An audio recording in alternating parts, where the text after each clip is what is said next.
삼 등급 나오면 되게 잘한 거죠. 1학년 때 첫 시험을. 나오면요? 네? 아니. 저 했는 거 아니에요. 8등급이 만약에 나오면 9등급 나오는 거. 한국인이면 6등급 나와요. 한국인이면 6등급 나와요. 근데 이제 밑에 7, 8, 9는요. 그냥 읽기를 포기한 애들. 이거나 또는 한글을 모르거나 난독증이 있거나 무슨 이유가 있는 애들이 이제 7, 8, 9등급 나오거든요. 왜 한국인이기 때문에 6등급 나와. 아예 찍고 작거나 그냥 의욕이 없거나 그냥 대학을 안 가려고 아예 벌써 마음을 먹었거나 그러지 않는 이상 아니에요. 7, 8, 9등급은 하기 힘들어요. 자, 봅시다. 처음에 보시면요. 7페이지에 19번 지문. 경제 지문 나오죠? 경제 지문인데요. 이 지문이 매우 좋은 지문입니다. 앞으로 우리가 배울 경제 지문에 있는 모든 기본 개념이 여기 다 들어가 있어요. 그래서 이거는요. 고2, 고3 애들도 봐도 좋은 지문이야. 이게 진짜 앞으로 나올 경제 지문 용어 그냥 다 나왔다고 보시면 돼요. 이거 무조건 이해하고 가야 돼.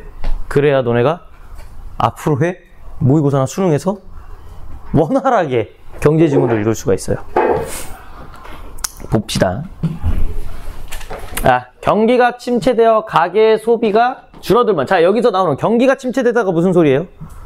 경기가 안 좋아졌네. 맞아요. 경기가 안 좋아졌어요. 경기가 안 좋아졌다가 뭡니까? 경기가 뭐야? 값이 올라갔다. 우와, 경기가 뭐냐고요? 경기요? 씨발 이지랄 뭐 경제. 그래, 경제 활동이잖아. 경제 상황. 이거 경기가 뭐야? 여러분 막 축구 경기 이지랄 치는 새끼들인데 다 죽이고 싶어요, 진짜로. 그 정도로 어휘가 안 되진 않을 거 아니야. 네. 그래서 이게 경기가 침체했다는 건 좀 지금 우리나라 상황이죠. 나라 망하게 생겼죠, 지금? 뉴스를 안 봐서 모르죠. 네. 나라 좆됐어요. 지금 서비스 종료하게 생겨서 한국. 오 마이 갓. 예, 망했습니다, 이제. 진짜로요? 예. 미국이 지랄하고 중국이 지랄하고 그 사이에 껴가지고 아무것도 못하고 있어요. 그래서 우리나라 지금 몇 년 만이지? 십몇 년 만에 지금 무역 적자 났답니다. 오, 적자. 네, 적자 났어요. 그냥 국가가 적자예요, 지금. 쓴 것보다, 그러니까 번 것보다 쓴 게 더 많대요.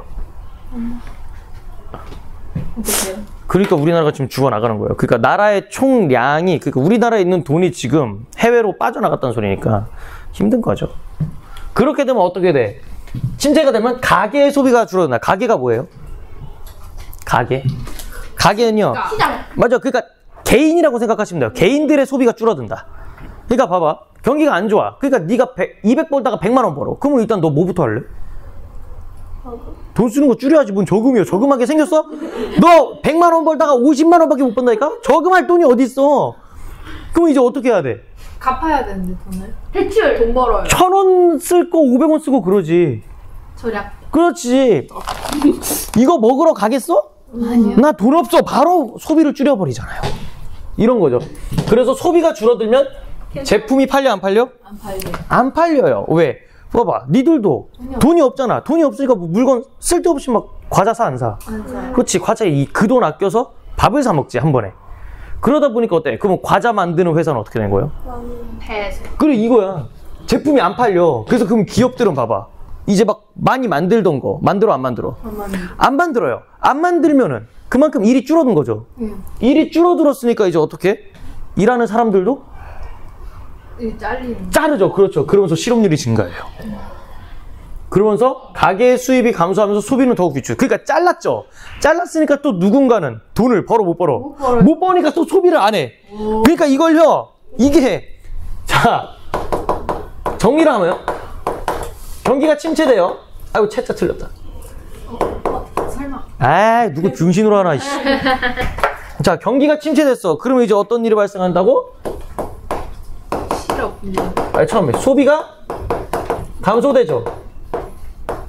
소비가 감소되면 뭐가 된다고? 위축. 생산이 생산 축소죠. 그 다음에는요. 생산이 축소되고 실업이 증가. 네. 실업 증가하죠. 그래서 어떻게 돼요? 다시 소비가 감소해요. 이 뻑킹 굴레. 네. 그러니까 한번 경기가 나빠지면 어떻게 되는 거야? 나라가 씹창이 나는 거예요. 이거 어떻게 빠져나올 건데? 무한 루트예요. 지금 이게 일문단입니다.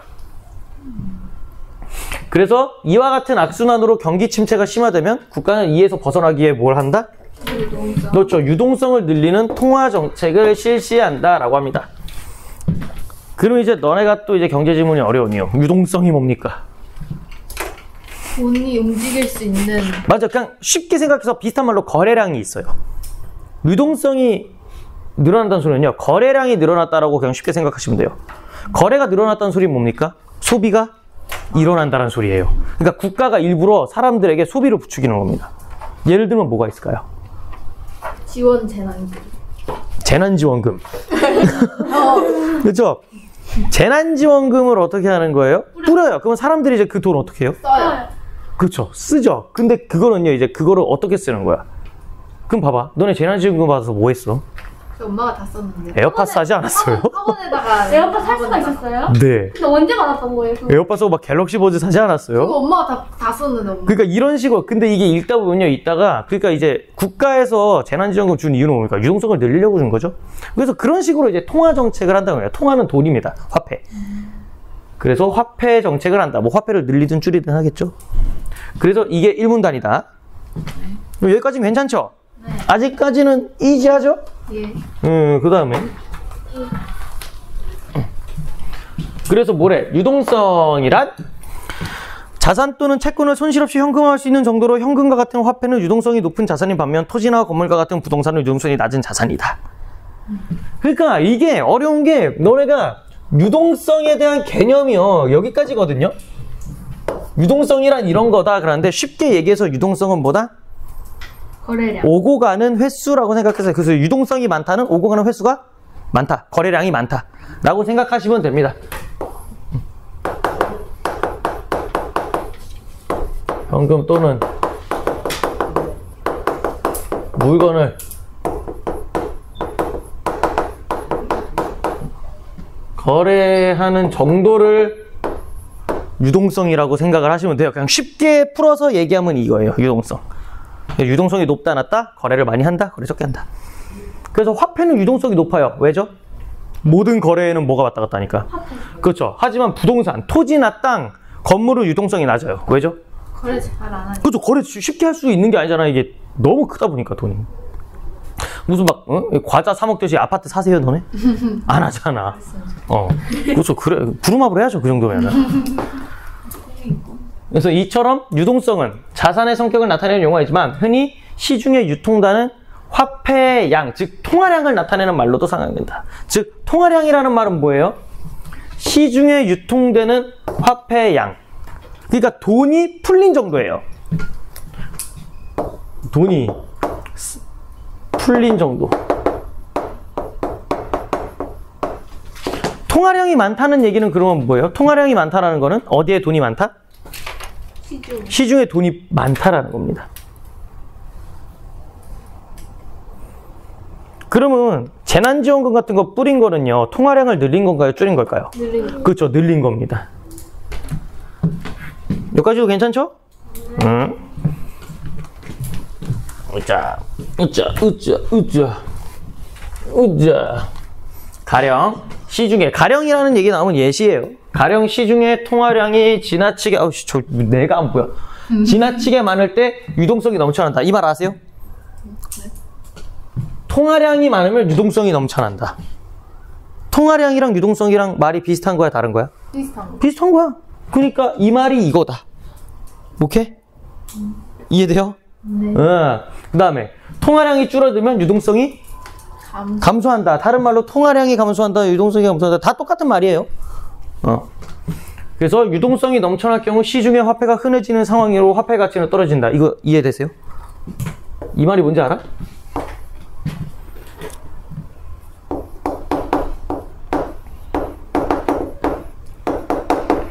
유동성 증가가 다른 말로 뭐야? 통화량 증가예요.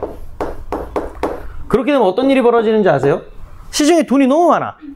우리가 10원씩 있다가요, 너네가 갑자기 다 100원씩 있어. 그러면은 통화량이 몇 배가 늘어난 거야? 10배. 10배가 늘어났죠. 왜? 지금 1명, 2명, 3명, 4명, 5, 6, 7, 8명 있는데 우리가 다 10원씩 있으면은 얼마 있는 거야? 총 여기는? 80원. 80원 있죠. 그러면 봐봐.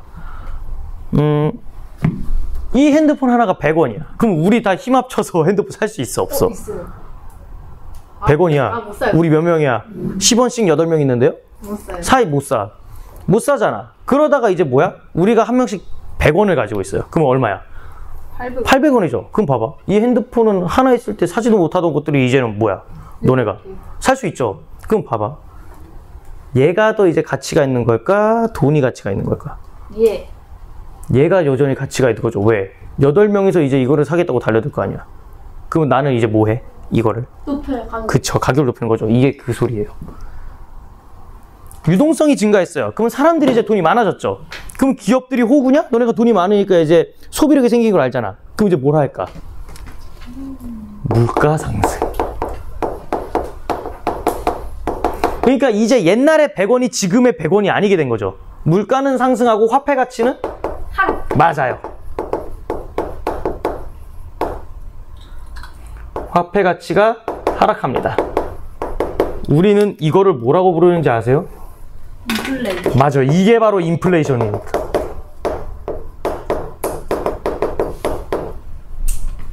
그러면 생각해봐. 아, 시중에 돈이 너무 많아. 그래서 물가가 너무 막 올라. 그렇게 되면 이제 무슨 문제가 생겨? 물가가 막 오르면 돈이 아무리 많아도 못 사요. 못 사요. 지금 베네수엘라가 그래요.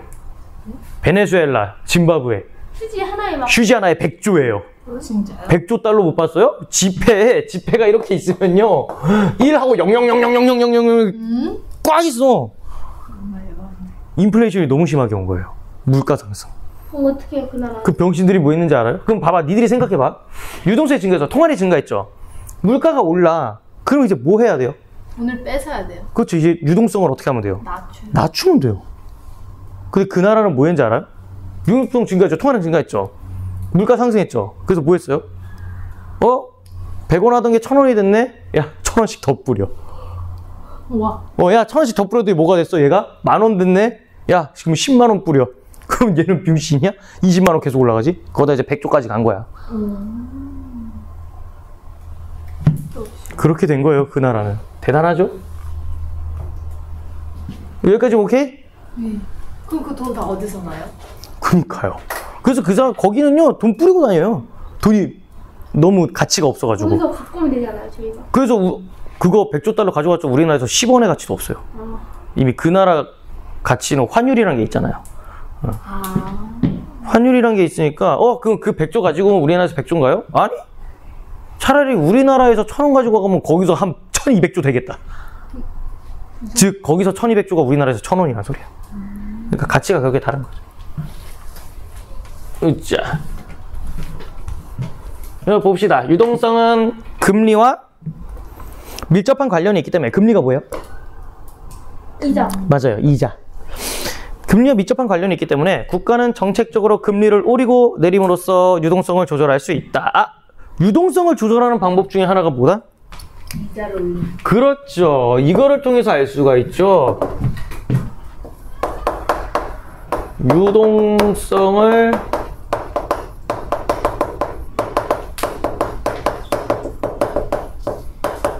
방법, 금리 조절이죠. 이때 금리는 예금이나 빌려준 돈에 붙는 이자율로, 이는 기준금리와 시중금리 등으로 또 구분된답니다. 그래서 기준금리는 국가가 정책적인 차원에서 결정하는 금리로 한 나라의 금융 및 통화 정책의 주체인 중앙은행에 의해 결정이 됩니다. 기준금리는 중앙은행이 해요. 한국은행이 합니다. 우리나라는. 그래서 일단 기준금리를 설정을 하잖아요. 그러면 모든 게 기준금리보다 살짝씩 높아요. 그러니까 말 그대로 기준을 잡아준 거예요. 자, 앞으로 돈 빌릴 때 2%부터 시작합니다. 앞으로 돈 빌릴 때는요 4% 이자부터 시작합니다. 이렇게 해요. 이거보다 더 낮게 받을 수 있어, 없어? 없어요. 사실 없어요. 낮은 거 간혹 있던데요? 그거요, 계산만 살짝 계산식만 틀어가지고 액면만 그렇게 보이는 거예요. 다 따지면은 결국 그 기준금리보다 무조건 높아요. 그래서 지금 그 기준금리가요 거의 한 3배 올랐습니다. 내가 죽을 것 같아요. 그래서 내가 얘기했냐 니들한테? 내가요 1억 6천을 빌렸거든요. 집 대출하느라. 은행에서. 네, 은행에서 1억 6천을 빌렸어요. 이때 기준금리가 0.25%였거든요. 네. 지금 기준금리 몇인지 알아요? 2.5%인가? 이거 얼마예요, 저거? 근데 이건 기준금리예요. 이건 기준금리입니다. 기준금리. 말 그대로 기준이에요. 그러면 이 다음에 이제 뭐가 나와요? 시중금리가 나오죠. 시중금리로 계산해요, 우리는. 우리가 직접적으로 와닿는 건 시중금리입니다. 왜냐면 봐봐. 기준이 이 정도야? 그러면 시중에서는 기준이 이 정도니까 이거보다 좀 더 받아야 돼. 그래서 이제 반면 시중금리는 기준금리의 영향을 받아 중앙은행 이외의 시중은행, 그러니까 우리나라 한국은행 있죠. 우리나라 최고의 은행. 네. 그 우리나라 최고의 은행이 제일 좋은 은행이 아니라 그냥 제일 큰? 우리나라의 모든 통화를 담당하는 데가 중앙은행, 한국은행이에요. 실질적으로 우리가 한국은행이랑 거래할 일은 없어요. 한국은행은 은행 상대로 거래해요. 로또 맞았을 때는요? 그건 농협과잖아. 근데 왜 이렇게 많은 것지 하필이면 농협이? 거기랑 그 로또랑 그거 했나 보지. 왜냐면은 농협이랑 수협 이런 애들은요 국가 거예요. 옛날에 수업 아니었어요? 네? 수협은 이제 바다 쪽. 농협은 그게 이게 농업협동조합의 줄임말이에요. 농협. 수협은 수자원 수협 그 협동조합 이런 거예요. 그래서 농협, 수협 이렇게 있어요. 그래서 그 농협은 거의 이제 시골에 많죠. 아, 맞아요. 왜냐면 그 농사 짓는 분들한테 혜택이 좋거든요. 수협은 어업하시는 분들한테 혜택이 좋아요. 그런 식으로 이제 그렇게 있는 거야. 우리는 근데 그 농협 수협이 봐봐. 농협 수협 입장에서 그 사람들 상대로만 은행업 하면은 돈 벌려 안 벌려? 안 벌려. 그러니까 니들한테도 이제 하는 거야. 그래서 이제 그런 데가 이제 시중은행이에요. 그래서 이제 시중금리는 뭐다? 중앙은행 이외에 시중은행, 우리은행, 국민은행, 신한은행, 농협, 수협, 새마을금고 이런 데 있죠. 시중은행이 세우는 표준적인 금리입니다. 우리는 이거에 영향을 많이 받죠. 우리는 가계니까요. 가계나 기업의 금융거래에 영향을 미칩니다. 그래서 나를 다시 예로 들으면요. 기준금리가 이랬어요. 기준금리가 이럴 때요. 내 대출금리는요. 2.4%였습니다. 왜 이렇게 너무 높은 거 아니에요? 그래도 1억 그러면? 6천을 빌리면 1억 6천에 1%가 한 160만 원이에요. 그럼 이거 2.3은 얼마예요? 320만이죠. 그럼 대략 그냥 320만 원을 할게요. 320만 원을 1년에 320만 원이에요, 이자가. 그럼 1년에 320만 원만 갚으면 됐었어. 그거 12로 나누면 얼마야? 한 28만 원 꼴이에요. 한 달에 내가 우리 집 살면서 은행 이자로 28만 원 냈다고. 근데 지금 얼마인지 알아? 족 같은 거? 5%예요. 5%? 나 지금 56만 원 내요. 2배. 나 죽을 것 같아요. 언제가 다 갚아요? 이거 이자만 내요. 이거 못 갚아요. 왜냐면 이게 우리나라의 그 특이한 전세 제도라는 것 때문에 1억 6천을 냈으면은 내가 이사 갈 때 1억 6천 다시 받아요. 그래서 그 1억 6천은 그대로 은행 줘버리면 돼요. 1억 6천에 받고 줘요? 응. 그러니까 이게 우리나라에만 있는 부동산 제도예요. 1억 6천 전세 제도. 저 50 저건 언제까지 갚아야 돼요? 이거요? 내가 이 집에 사는 동안은 은행한테 1억 6천을 빌렸으니까 이 빌린 동안은 계속. 안 살면 되잖아요. 그럼 나는 그 노숙자야 그게. 난 이제 홈리스죠 그러면. 안 살면 되니까. 그러다가 문제는 뭐야? 여기서 이제 또 오르면 나는 이게 과연 어디까지 오를까? 10%. 그만 올었으면 좋겠어요. 10%는 이게 2.5가 아니라 1.5인가? 뭐 어쨌든 꽤 많이 올랐어요. 다 죽어요. 그래가지고 뉴스만 틀면 다 곡소리 하고 있어요. 나라 좆됐다고. 왜냐면 왜 계속 금리를 올릴까요? 아까 우리가 배운 대로. 아니다. 계속 해야 한다 이제. 그래서 가령 시중금리가 내려가면 예금을 통한 이자 수익과 대출에 따른 이자 부담이 줄어 가계나 기업에서는 예금을 인출하거나 대출을 받으라는 경향성이 늘어나요. 아까 봤죠? 내가 기준금리가 0.25%니까 내가 뭐 했어? 대출 받아가지고 왜? 이 정도면 낼 만한데? 별로 안 되는데? 그러고 내가 이제 대출한 거잖아요. 이거를 좀 정리를 해볼게요. 여기를 좀 정리하면요. 자, 금리를 인하해요. 내렸단 소리죠? 금리를 내리면요. 어떤 일이 발생해요? 첫 번째? 예금을 통한 이자 수익과 대출에 따른 이자 부담이 줄어 인출하거나 대출받으려는 경향성이 늘어난다. 그래서 여기는 예금을 인출. 왜 돈을 빼는지 아세요? 은행에서? 봐봐. 내가 은행에다 100만 원을 넣어놨어요. 100만 원을 넣었는데 그때는 이자가 10%였다고 치자. 그럼 내가 100만 원을 넣어놨으면 나는 1년 뒤에 얼마를 받아요? 100만 원 넣어놨으면? 100만 원에 10%.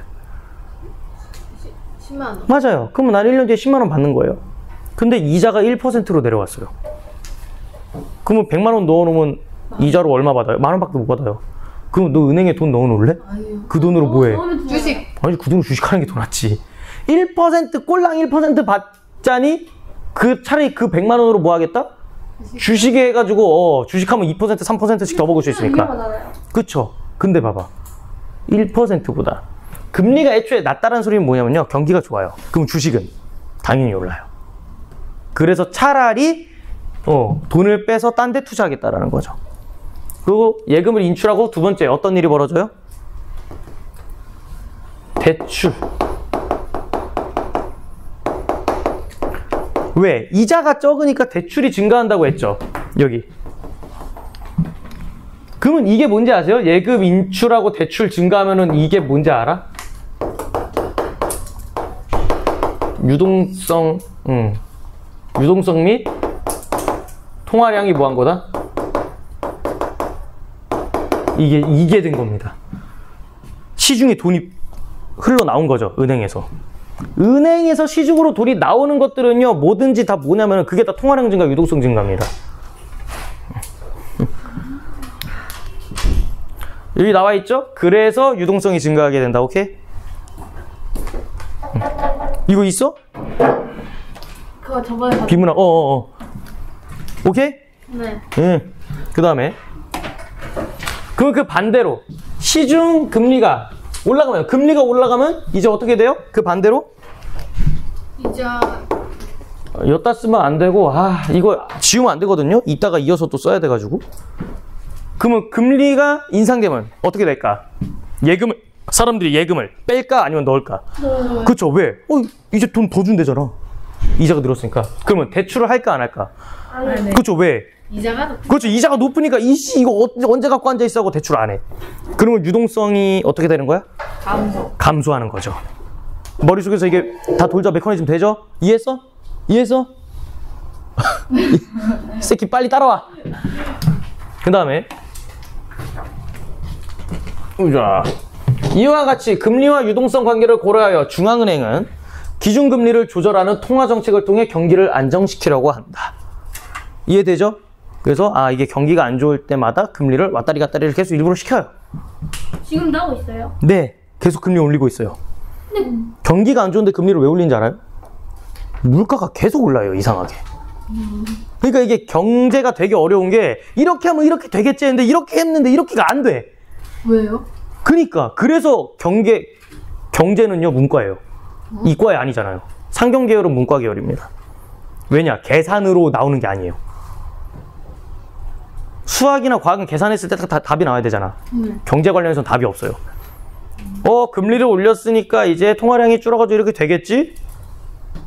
뭐야, 왜 물가 계속 올라? 계속 올렸어. 계속 올리다 보니까 뭐가 문제가 생겨? 사람들이 계속 죽어나가. 이자네 다 뒤지겠네. 근데 물가는 안 잡힌다니까? 그래도 어떻게 해야 돼요? 지금 그 상황이에요.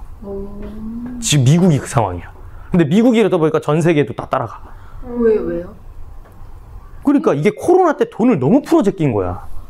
각 나라에서. 그러니까 통화량이 너무 많이, 유동성이 너무 늘어났다 보니까 물가가 어떻게 돼요? 계속 올라가는 거죠. 그래서 지금 코로나 때 일시적으로 너무 확 풀었던 것들이 회수가 된 거야, 안 된 거야? 안 되고 있어요. 어떻게 되세요?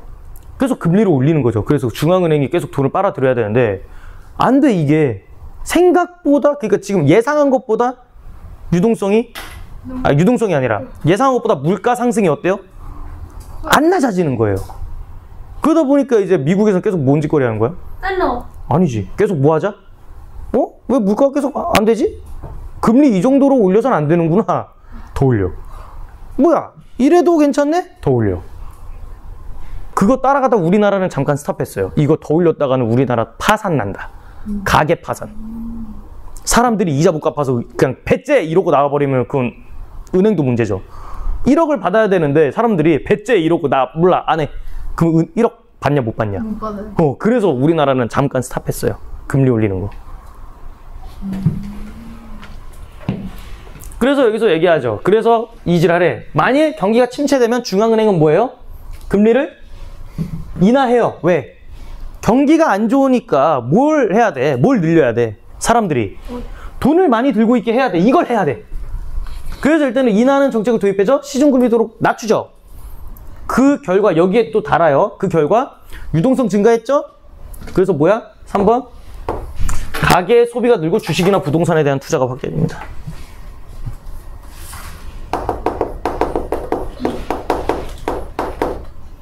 소비 증가, 기업 투자 증가. 이 기업 투자가 뭐야? 주식이야, 주식. 사람들이 이제 주식에 돈을 넣는다. 기업에 투자한다는 소리죠. 그러면서 경기가 다시 활성화돼요.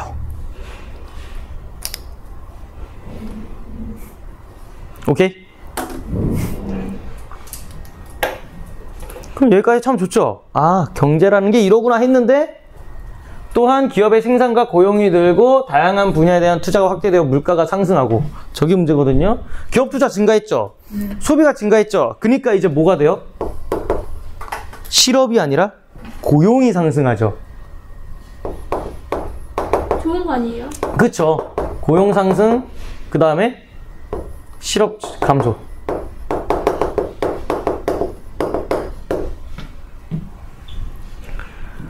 근데 봐봐. 근데 뭐가 따라와요? 소비가 증가했어. 고용이 상승해. 그럼 사람들이 이제 막 돈을 막 벌고 돈을 막 써. 그럼 뭐가 문제가 온다고? 시중에 돈이 많아졌어. 통화량 증가. 그렇죠. 통화량이 증가했어. 돈이 많아. 그럼 이제 뭐가 다시 스물스물 올라? 물가. 물가가 올라. 그러니까 어느 정도까지는 좋아. 근데 이게 어느 정도를 넘어서 이제 물가가 올라버리면 이제 국가에서는 이제 어떤 생각을 해? 물가를 어떻게 해야 된다? 낮춰야 돼. 그렇죠. 야, 너네 갑자기 막, 컵라면 먹어야지 했는데 컵라면 어느 순간 3,000원 돼 있어. 뭐지, 씨발? 뭐 어떡할 거요? 1,000원 하던 게 3,000원 돼 있고 갑자기 너 물 마시러 가는데 페트병 담기고 그거 막을 때 12,000원 달래. 먹을 거야? 그렇죠. 그럼 이제 너네 입에서 뭐야? 아, 헬조선이네 이거. 좆됐네. 바로 나오잖아. 그럼 국가에서는 이 물가 상승 막아야 되니까 또 뭔 짓거리 해야 돼?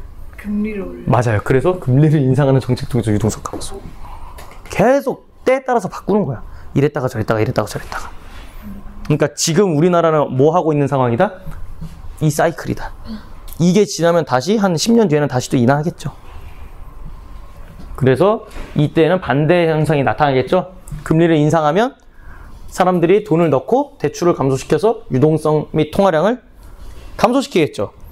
그러면 소비가 감소하고 기업 투자가 감소해서 실업이 늘어나고 고용은 줄어요. 그러면서 물가는 내려가겠죠. 그럼 그것도 안 되는 거야. 그쵸? 그러면 물가가 너무 내려갔어. 그럼 물가 목표치를 달성했어. 아! 이 정도 물가 내렸으면 좋겠다. 됐다. 성공했다 하면 다시 금리 인하. 근데 금리 인하했는데 생각보다 물가 너무 올랐어? 그러면 다시 또 금리 상승. 계속 왔다 갔다 하는 거예요. 계속 왔다 갔다 해요. 그러니까 근데 이제 금리를 상승시킬 때 조금은 우리가 고통이 있겠죠. 그럼 여기까지 좋죠. 어제 죽으려고 한다. 슬슬 과부하 와 머리에? 슬슬 과부하 와. 근데 이게 문제예요. 그러나 경기 활성화를 위해 통화 정책을 시행했음에도 불구하고 100% 먹히는 게 아니에요. 100% 먹히는 게 아닙니다. 통화 정책이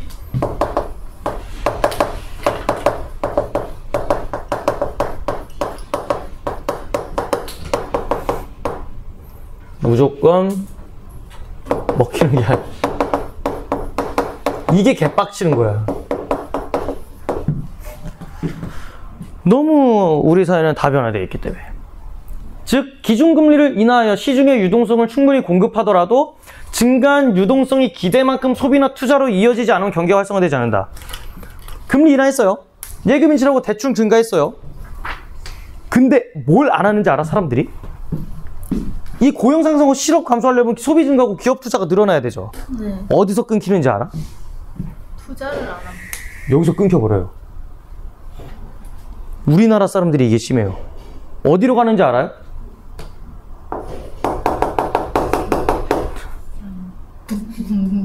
집 사요, 우리나라 사람들은. 그럼 뭐가 문제야? 이게 돼? 안 돼. 안 돼. 안 돼. 그래서 여전히 경기 침체예요. 우리나라 사람은 부동산에 다 가잖아요. 서울에 집 하나 사는 게 꿈이잖아, 다들. 경기 활성화 시키려고, 자, 대출 해주겠습니다. 자, 이자 오늘부터 무이자예요. 자, 예, 돈 뿌립니다. 그게 돈 다 끌어모아가지고 뭐해? 집삼. 그럼 뭐야? 돈이 시중에 돌아야 되는데 돈이 어디에 묶여 있는 거야? 부동산. 아파트에 돈이 묶여 있는 거야. 그럼 돈이 돌아, 안 돌아? 안 돌아. 투자가 안 일어나는 거죠. 여전히 경기 침체. 경기가 활성화되지 않습니다. 이런 일들이 많아요. 특히 여기 나오죠. 특히 심각한 경기 침체로 인해 경기 회복에 대한 전망이 불투명할 경우 경기 주체들은, 경기 주체가 누구누구 있는지 아세요? 정부, 기업, 그 다음에 가게가 이제 우리 일반 소비자들. 정부 주체들은 쉽게 소비를 늘리지 못하거나 투자를 결정하지 못해 돈을 손에 쥐고만 있게 된다. 지금이 그거죠. 왜? 인생 어떻게 될지 모르니까 돈이 손에 있지만 그걸 써, 안 써? 일단 좀 버. 돈을 시중에 쥐고만 있게 된다. 이 경우 유동성이 회복으로 이어져 못해. 그렇죠. 사람들한테 돈을 뿌렸는데 사람들이 그 돈을 안 써. 그럼 의미가 없잖아요. 그래서 경기 침체가 계속 지속되는데 이것이 뭐다? 이게 유동성이 함정에 빠진 것 같다고 해서 이거는 케인스는 이를 유동성의 함정이라고 불렀다. 즉 유동성 함정은 뭐예요? 통화 정책이 제대로 기능하는 거야, 안 하는 거야? 안 하는. 그렇죠. 유동성 함정의 뜻은 통화 정책이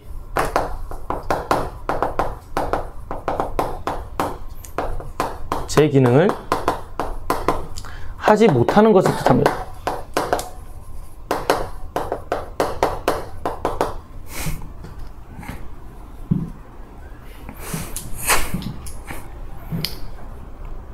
됐나요?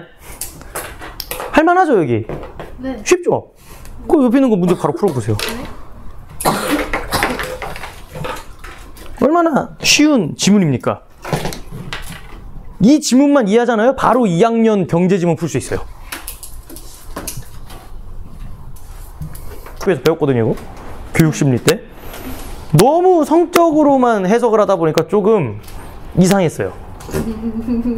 근데 이제 얘가 얘기한 거랑 다른 이론이랑 합치면 또 맞고, 아, 그래서 그런 거일 수도 있겠다.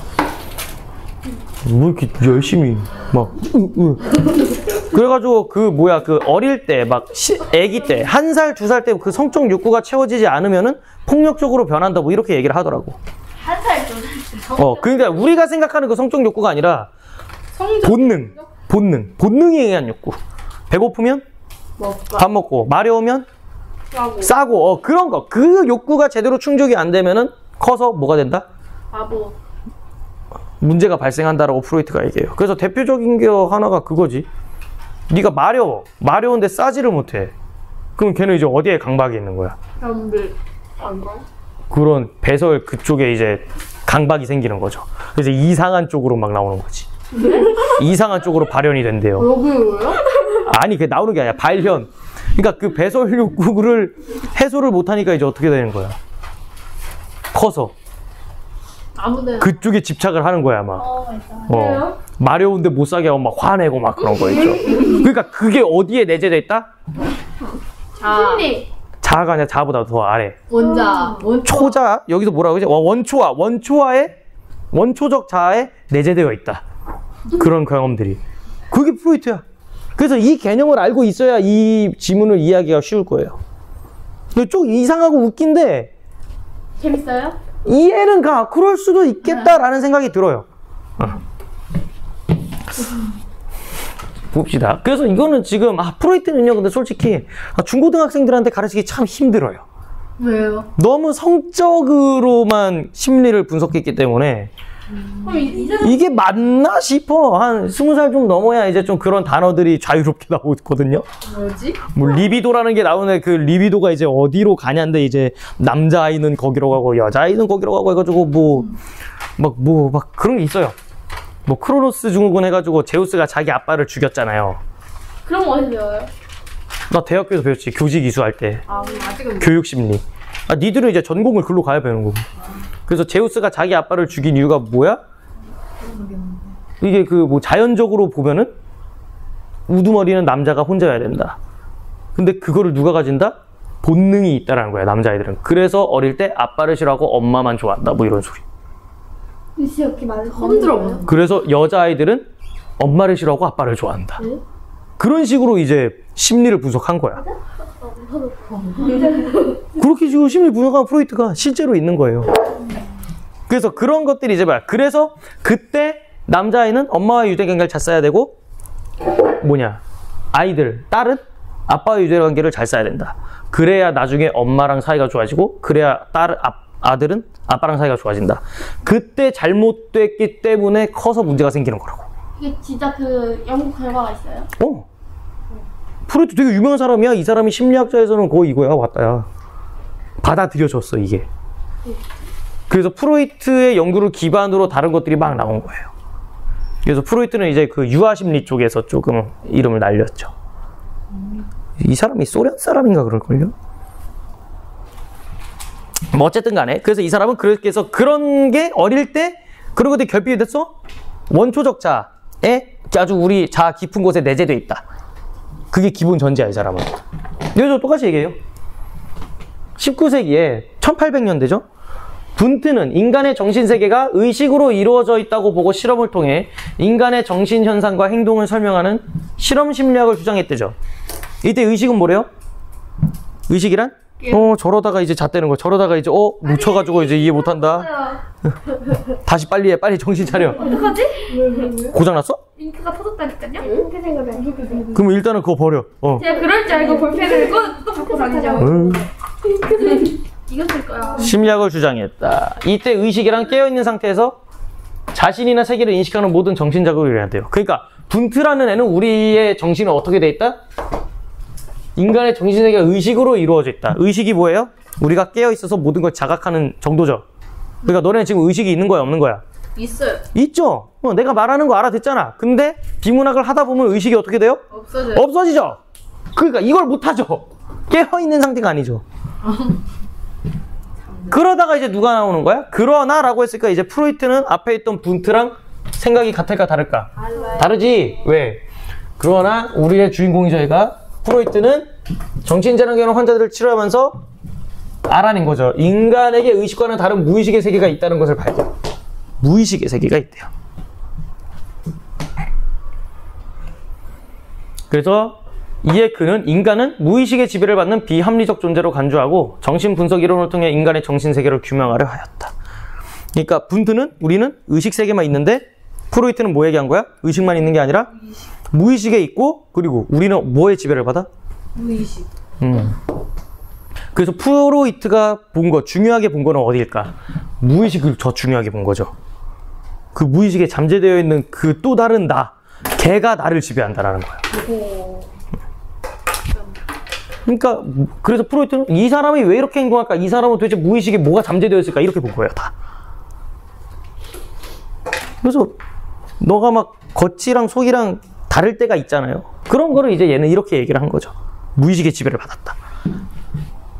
보자. 그래서 여기 나오죠. 그래서 프로이트가 얘기한 게 어때요? 프로이트의 M은 인간의 정신세계 중 의식이 차지하는 영역은 개 코딱지만 하다. 의식은 요만하다야. 무의식이 있다시만 하다야. 그는 무의식의 심연에는, 심연 아주 깊은 곳에는 뭐가 있다? 원초아가 무의식의 의식에 걸쳐 자아와 초자아가 존재한다고 보았다. 즉 의식적으로 나오는 거는 초자아랑 자아죠. 원초아는 아예 나와 안 나와? 의식이 안 나와. 우리 아주 내면 깊은 곳에 있는 거야. 그래서 봐봐. 원초아는 성적 에너지를 바탕으로 본능적 욕구를 충족하려는 선천적 정신 요소이다.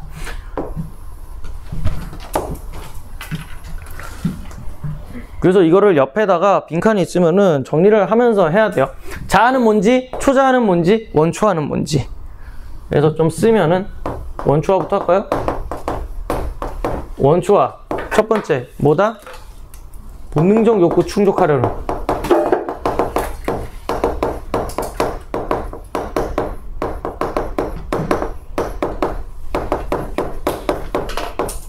그런데 얘는 어떻게 체득되는 거야?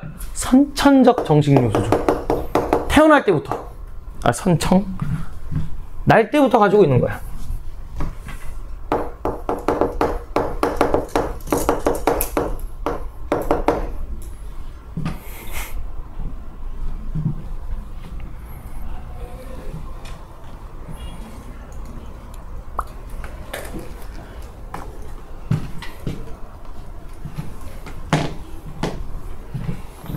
반면 뭐예요? 자아는 외적 상황으로 인해 충족되지 못하고 지연되거나 좌절된 원초와의 욕구를 사회적으로 용인될 수 있는 방법으로 충족하려는 정신 요소이다. 이것도 정리를 해볼까요?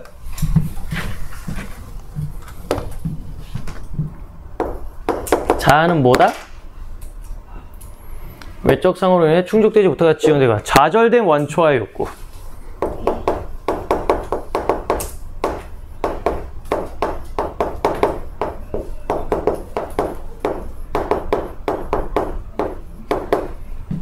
욕구를 이게 중요해요. 사회적으로 용인될 수 있는 방법으로 충족하려는 거예요. 그러니까 내가 여기서 본능적 욕구를 충족하려고 해. 배고파. 그러면 배고프니까 충족 어떻게 해야 돼? 먹어야 돼. 뭔가 먹어야겠죠. 근데 봐봐. 네가 자아가 없으면 어떡할까? 그냥 아무거나 먹어. 그렇죠. 희서가 밥 먹고 있는데 갑자기 막 원미가 막 배고파. 희서 밥 먹고 있어. 히히 오늘 고기 반찬 나왔다. 이러고 얘가 좋아가지고 이제 식당 가는데 갑자기 원미가 와가지고 뭐 하는 거야? 으아! 이러고 막 먹는 거야. 왜? 자아가 없으니까. 얘 본능만 있는 거예요. 하지만 자아가 있으면 뭐 해요? 그 본능적 욕구를 사회적으로 용인될 수 있는 방법으로. 그렇죠. 먹고 싶지만 참고 내가 돈을 내서 나도 먹거나 그렇게 먹겠죠.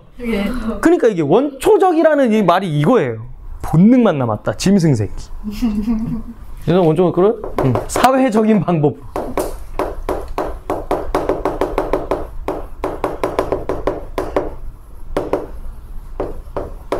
충족시키는 겁니다.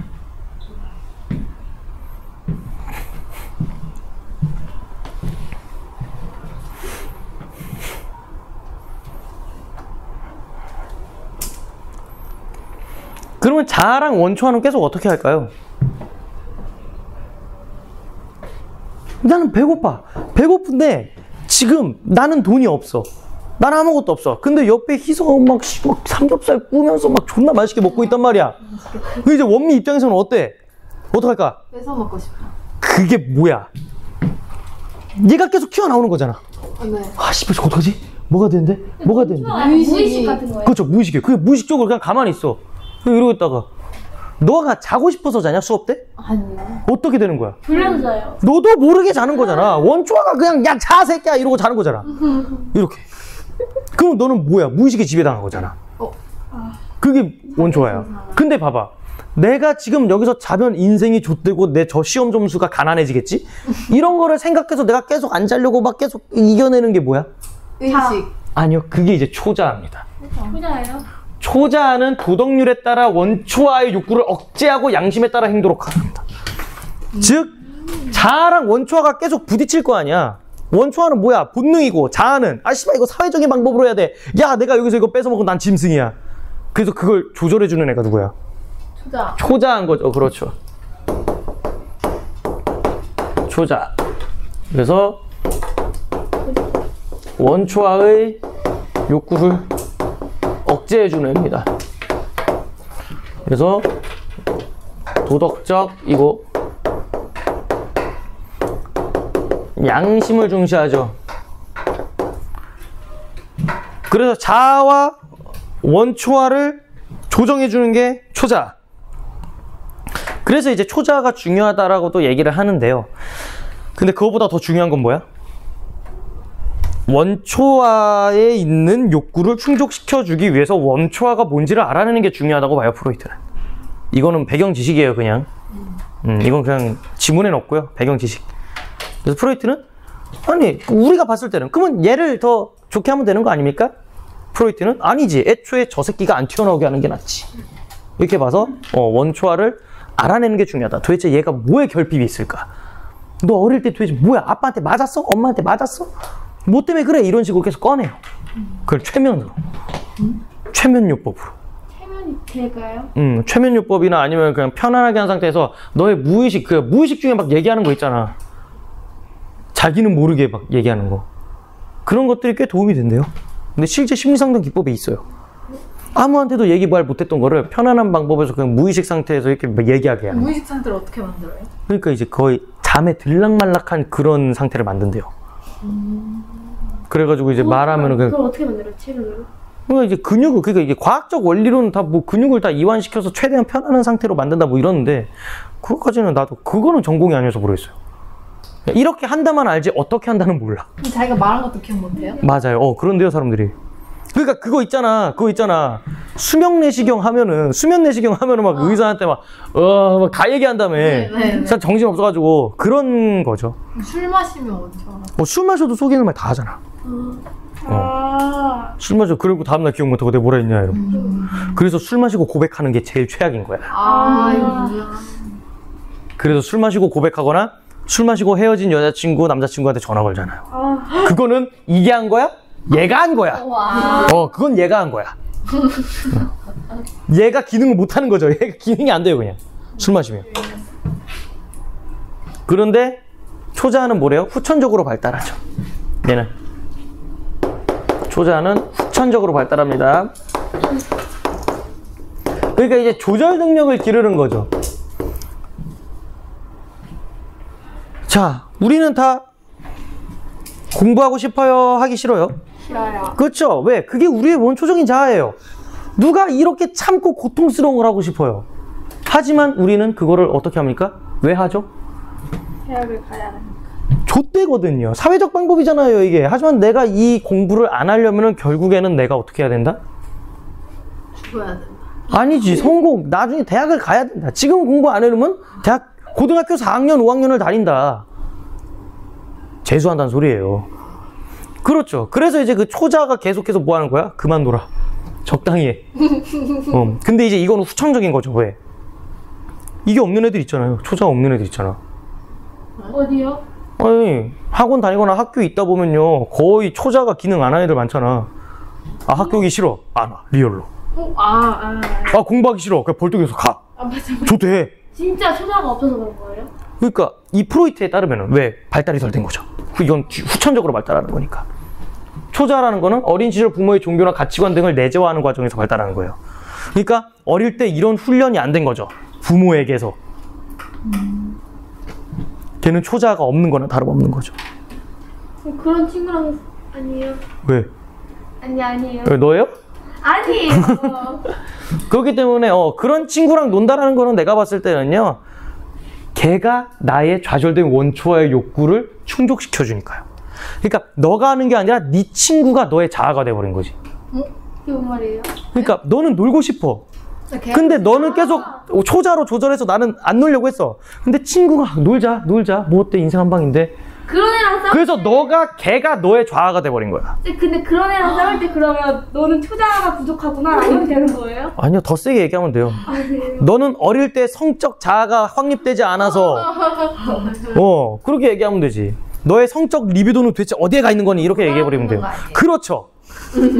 그러면서 대화는 자연스럽게 안 하게 되죠. 그럼 걔 입장에서는 뭐야 병신 이러고 말 안 해. 넘겨. 그래서 이러한 원초와 자아, 초자는 뭐래요? 역동적으로 상호작용한다. 서로서로 막 상호작용하겠죠. 얘네가 세 개가 하면서 개인의 성격을 형성해요. 가령 원초화가 강할 때는 본능적 욕구에 집착하는 충동적인 성격이. 진짜 배고프면 니들 막 나한테 승질내면서 쉬는 시간 달라고 막 웃기게 하잖아.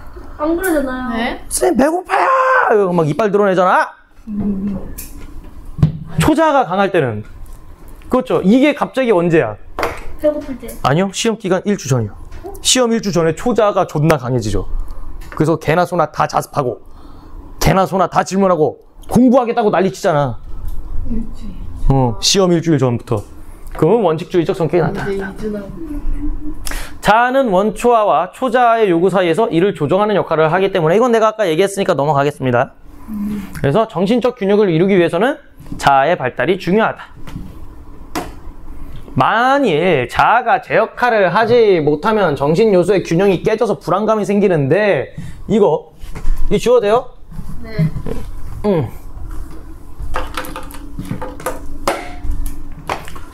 요새 균형이 깨져 불안감이 생기는데 자아는 이를 해소하기 위해 무의식적 방어기제를 사용하게 된다. 자, 자아가 제 역할을 하지 못하면 균형이 깨져서 불안감 생겨서 무의식적으로 방어기제 사용한다. 1, 2, 3, 4, 5. 따로 정리하면 되지. 자아가 역할 못해서 균형 깨지면 불안감 생기고 해소하려고 무의식적으로 방어기제 사용한다. 그래서 이 방어기제가 원래 12개 정도 있어요. 12가지 방어기제 해가지고 또 있거든요. 제일 안 좋은 게 합리화와 투사입니다. 투사가 제일 안 좋아요. 투사가 뭐예요? 내가 하고 싶은데 남한테 계속 시키는 거 있죠. 봐봐. 친구랑 너랑 가고 있어. 너는 뭐가 하고 싶어? 아니, 배고파. 네. 근데 넌 떡볶이가 먹고 싶어. 네. 근데 떡볶이 먹자고 하면 계속 남한테 하는 거야. 아니, 떡볶이 먹고 싶지 않아? 떡볶이 땡기지 않아? 이런 식으로. 자기 욕구를 챙기려고 지가 주장을 못하고 남을 계속 시켜버리는 거야. 그게 뭐예요? 투사. 세뇌시키는 거 아니에요? 투사. 그 투사가 좀 더 심해지면 가스라이팅이 되는 거예요. 어쨌든 간에 그런 방어기제들이 있어요. 그래서 회피, 뭐 거짓말 이런 것도 다 방어기제예요. 너 그랬잖아 했을 때 네가 순간 불안감이 생기니까 어떻게 하는 거야? 아니요. 회피, 아예 말을 안 하거나 도망가거나 그런 것들이 다 방어기제예요. 그래서 각자의 사람마다 방어기제는 습관적으로 다 있어요. 그래서 대표적인 방어기제로는 억압 또는 승화. 여기서 얘기하는 건 두 가지죠. 억압, 승화. 억압이란 건 뭐래요? 자아가 수용하기 힘든 욕구를 무의식 속으로 억누르는 것. 그러니까 봐봐. 내가 지금 존내 짜증나. 소리 지르고 싶어. 질러? 아니요. 수업 중에? 씨발 이게 뭐야? 못하잖아. 그러니까 어떡하는 거야? 하지만 그렇게 무의식에 넣어두면 언젠가는 뭐가 된다고? 터진다고. 생각해봐. 학교에서도 아니 씨발 왜 이렇게 가르치는 거야? 이게 맞나? 아유 왜 답답해. 뭐야 내 점수 왜 깎았어? 선생님한테 따질 수 있어? 없어? 못해. 그러니까 참아. 그러다가 터져요. 언젠간 터져. 그래서 스트레스가 돼서 우는 거야. 그러니까 억압하는 거야. 시험 못 보는 거예요. 그렇죠. 그런 것도 어디다 대서 하소연할 때도 없고 그런 걸 억압이라고 보는 거예요. 억압은 그게 속으로 억누르는 것을 억압이라고 해요. 승화는요? 승화는 다른 활동으로 전환하는 걸 승화라고 합니다. 그러니까 억압이 좋을까요? 승화가 좋을까요? 승화. 네, 프로이트는 이건 프로이트가 아니라 다른 건데 그래서 승화가 매우 좋아요. 그래서 제일 좋은 게 뭔지 알아? 일진 새끼들 있죠. 막 애들 친구 괴롭히고 막 그렇게 하는 애들. 가우치는요? 그 가오충들. 그래서 걔네들 데리고 어디 가는 거야? 노래방. 아니요? 복싱장 가요. 네? 그러니까 이게 있어. 막 초등학교 때 친구 괴롭히고 막 그런 애들이 폭력성이 있는 거거든요. 근데 그 폭력성을 이제 뭐로 승화시키는 거야? 스포츠로 승화시켜요.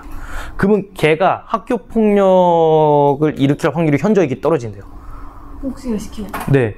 그러니까 본인의 폭력성을 합법화된 절차를 걸친 복싱이나 아니 무에타이나 UFC 그런 걸로 풀게 하면 어떻게 된다? 학교에서 그 행동을 안 해. 스트레스를 풀게 해주거든요. 그쵸? 어떻게 보면 그러니까 이제 다른 데서는 그걸 스트레스라고 하죠. 그래서 걔가 하고 싶은 그 욕구를 딴 데서 풀게 하는 거죠. 그냥 때리고 싶어 하는 거예요? 그렇죠. 걔는 폭력성을 해야 돼. 걔는 그게 그거야. 무의식에 그게 있는 거야. 그래서 그 폭력성이 나와. 친구만 보면 막 이래.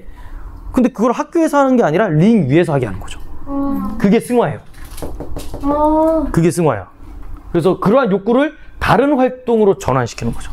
그러면 걔는 어떻게 된 거야? 해소가 되는 거죠. 그렇게 나온답니다. 그래서 방어기제, 건강한 방어기제는 승화죠. 억압은 좀 안 좋은 거고. 억압이 참는 거, 억누르는 거. 화가 나도 참아. 울고 싶어도 참아. 야마가 돌아도 참아. 근데 그런 사람 진짜 있잖아요. 착한 사람 아니에요? 한국 사람은 이게 되게 많대요. 한국 사람들은 이게 되게 많대. 참고 사는 거. 왜요? 항상 참으면서 살지 뭐. 놀고 싶잖아. 참잖아. 외국은 욕하고 싶어도 참잖아. 외국? 어디서 나가요? 아니죠. 이제 그래서 이제 외국은 심리 상담이나 그런 게 활발히 있는 거고. 근데 여기 왜 이래요? 한국은 그런 정신과 그런 거에 대한 편견이 있잖아. 한국은 뭐야? 외국은요 심리 상담 그런 게 되게 보편화돼 있어. 정신과 가는 게. 근데 우리나라는 정신과 가면 정신병이라고 치부해버리잖아요. 그래서 미국 영화나 드라마 같은 거 보면 막 상담하는 거 많이 나오잖아. 사람들끼리 모여가지고 동그랗게 앉아서 서로 대화 나누는 거. 자신의 고민 털어놓고. 우리나라는 그런 거를 다 약점이라고 생각하잖아. 나의 뭔가를 털어놓으면 약점이다. 왜 그렇게 그래서 숨겨요. 그게 이제 뭐 이게 또 이제 뭐 동양 문화권이래요. 그 우리나라뿐만 아니라 중국, 일본 다 똑같아요. 동양에서는 자신의 약점을 나타내는 거를 되게 꺼려한대요. 유럽은 상대적으로 그게 되고. 그게 이제 개방적인 거 아니에요? 그렇죠. 어떻게 보면 개방적인 거죠. 그게 과거로부터 뭐냐? 걔네는 자원이 많고 풍부하기 때문에. 근데 이제 이런 나라들은 옛날에부터 착취의 그런 그게 많아가지고 뭐 그렇다는데요. 자원은 한정돼 있어요. 수탈의 기업. 그러니까 우리나라는 거의 빼앗긴 그게 많죠. 역사적으로. 그러다 보니까 뭔가를 자기 거를 들어야고 치부를 들어야하는 걸 되게 억압한대요. 그래서 뭐래? 개인마다 습관성으로 사용하는 게 다 달라요. 12가지 정도가 있는데 그 중에 우리는 2개만 배운 겁니다. 그래서 어떤 방어 기제를 사용하느냐 또한 개인의 성격 형성에 영향을 미친다. 즉 개인의 성격 형성 영향 미치는 게 아까 그거 자, 초자, 원초와 얘네 셋이 잘 해야 되고 그 다음에 방어 기제도 잘 써야 된다. 2가지 있죠. 그 다음에 프로이트는 이게 마무리 부분이죠. 프로이트는 어린 시절에 해소되지 않은 원초와의 욕구나 정신적 요소 간의 갈등은 성인이 된 후에도 지속적으로 영향을 준다. 이거 아까 내가 맨 처음에 얘기한 거죠. 어릴 때 생긴 문제는 성인 돼서도 문제가 생기니까 부모와의 상호작용 경험이 성격 형성에 큰 영향을 준다고 설명했다. 그러니까 부모가 그때그때 아이의 욕구를 잘 풀어줘야 돼요. 공부 잘하는 애들도요, 보면은 어릴 때 거의 니들 거의 그 외춘거든요? 애기들? 왜? 왜? 왜? 이거 왜? 이거 왜? 그때마다 궁금증이 해소가 된 애들이 공부를 잘해요. 근데 이제 그때 공부가 해소가 안 된 애들은요, 배울 기회를 놓쳐버린 거예요. 그러니까 뭐야, 어차피 물어봐도 안 알려준다. 그래서 하고 나서도 질문 안 해. 자기가 모르는 거에 대해서 물어보는 거를 되게 꺼려합니다. 근데 이제 거의 어릴 때부터 왜 이랬는데 엄마 아빠가 그냥 계속 대답해주고 이건 이거야 이건 이거 그런 애들이 이제 하고 나서도 질문이 되게 잘 와요. 그래서 넌 이런 거 어떻게 하냐면 어릴 때 엄마가 다 알려줬어요. 어릴 때 아빠가 대답해줬어요. 이런 식으로 많이 하거든. 그는 성인의 정신질환을 어린 시절의 심리적 갈등이 재현된 것으로 보고, 그러니까 결국 어릴 때 있던 게 성인 때 다시 나와서 문제가 생긴다는 거죠. 이를 치유하기 위해서는 뭐래요? 무의식에 내재되어 있는 과거의 상처를 의식의 세계로 끌어내는 과정이 필요하다고 주장했다. 그게 아까 내가 얘기한 최면요법. 실제야. 진짜 최면요법을 해요. 그래서 프로이트에 대한 의의는 뭐다? 이게 프로이트 의의거든요. 기존의 이론에서 간과한 무의식에 대한 탐구를 했다. 그게 끝이에요. 가 지문은 끝이에요. 나 지문 남았어. 좆됐어요.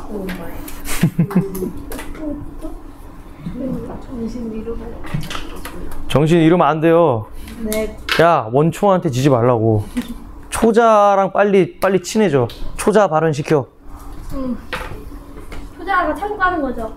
그렇죠. 초자가 참고 하도록 해주는 애죠. 그래가지고 그런 거 있잖아요. 막 자기들 막 내가 인정받고 싶은 욕구, 그런 것들. 왜? 어릴 때 인정을 못 받은 애들이 그 집착이 심해요. 근데 그런 애들이 이제 잘 발현된 게 뭔지 알아? 어릴 때 막 부모님이 막 뭐 그것도 못하니 막 이러면서 해 애들이 커서 공부에 되게 집착을 해. 왜? 나는 항상 인정받아야 되거든. 1등하고. 근데 그거에 집착이 너무 세지면 뭐가 문제가 생겨요? 수단과 방법을 안 가려버리죠. 그래서 막 컨닝하고. 와. 네, 잘못되는 거죠. 막 그 학원 같은 데서도 막 쪽지 시험 같은 거 보는데 막 어떻게든 컨닝해서 막 선생님한테 다 잘 보이게 하려고 하고, 어떻게든 얘 까내려가지고 내가 인정받게 하려고 하고. 그래서 1등만 하면 돼. 그래서 나는 이쁨 받아야 돼. 그런 것도 되게 많아요. 그러니까 발현이 되긴 하는데 이상하게 발현이 되는 거지. 건강하게가 아니라. 으아. 그래서 심리학 재밌어요. 심리학 배우면 재밌거든. 시험 볼 때 족 같아요. 왜요? 심리학자 너무 많아요. 이름이 너무 어려워요, 다들. 그래서 막 배울 땐 재밌어. 와, 재밌다. 이러고 이제 딱 시험 기간 되잖아. 한숨 나와요. 배우셨어요? 응, 난 교육심리 때 이거 했다니까. 교육심. 프로이트, 융, 그 다음에 뭐 베르너, 존내 많아요, 진짜로. 개 많아. 그리고 걔네가 하는 말이 다 다르고, 이 새끼들이 뭐 하면 서로 까요. 융도 이제 뭐야? 봐봐. 융은 프로이트 정신분석 이론의 반기를 들어. 미친놈이 갑자기 또 아니래. 그래서 그 상관관계를 다 알아야 돼. 또 그러면 또 융을 깐 새끼들이 또 나와. 미쳐버려요. 그러다가 또 갑자기 한 100년 뒤에 프로이트의 이론을 개스간 애가 나와요. 그래서 조금씩 바꿔. 그래서 얘는 그래서 프로이트 거를 계승은 했지만 또 융 것도 받아들이고 막 이상해. 막 짬탕이 돼요. 그래서 나중에 시험 볼 때는 개 같은 다 악몽이다. 외워야 되는 거예요? 그래서 나 B 맞았어요. 교육심리. 제일 좋아했거든요. 하지만 공부할 땐 제일 싫었어요. 사람 이름 못 외우겠더라고. 한국 사람은 없어. 다 유럽 사람이라서 이름도 막, 나 그래서 윤리와 사상 안 했거든요.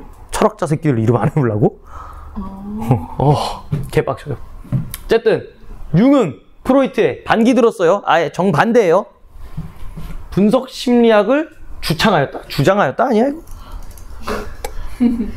주장하였다죠? 주창이야? 리얼로? 왜? 어머 씨발 그러네. 주창이네. 찐 주창이에요? 주창하였다. 원문에 아예 주창이라 돼 있네. 주창이 뭐예요? 주장하였다랑 비슷한 거겠죠 뭐. 무의식을 단지 의식에서 수용할 수 없는 원초적 욕구나 해결하지 못한 갈등의 창고로만 본 프로이트. 이게 뭔 소리인지 아세요? 무의식을 뭐로 봤대요? 무의식을 해결하지 못한 갈등의 창고. 그러니까 무의식이란 거는 뭐다? 언젠가 해결해야 될 거야. 그러니까 짬통이라는 거죠. 창고. 여기다가 가둬두기만 했다고. 그거 다 나중에 꺼내 쓴다. 라고 본 프로이트와 달리 융은 뭐래요? 무의식을 잠재적 가능성을 실현할 때 필요한 창조적인 에너지의 셈. 그러니까 얘는 오히려 무의식을 뭘로 본 거야? 긍정적으로 본 거죠.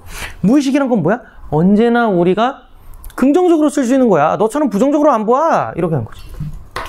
융이. 그래서 그의 분석 심리학은 프로이트의 이론과 구별된다라고 합니다. 1문단에서 애야 하는 건 뭐야? 융은 누구랑 다르다? 프로이트. 예, 융은 프로이트랑 다르다. 이게 1문단이에요. 자, 뭐라 씨부렸나 보자. fuck 뭐야 이거 태양계야 뭐야? 전자 그거. 뭔 소리 하나 봅시다. 자, 융은 정신세계의 가장 바깥쪽에는 뭐가 있어요? 이게 의식이죠. 맨 바깥쪽에 있는 거. 이게 의식이다. 겉으로 드러나 있죠. 그래서. 그럼 그 속으로 들어갈수록 뭐가 있는 거야? 개인 무의식, 집단 무의식이 있는 거죠. 자기?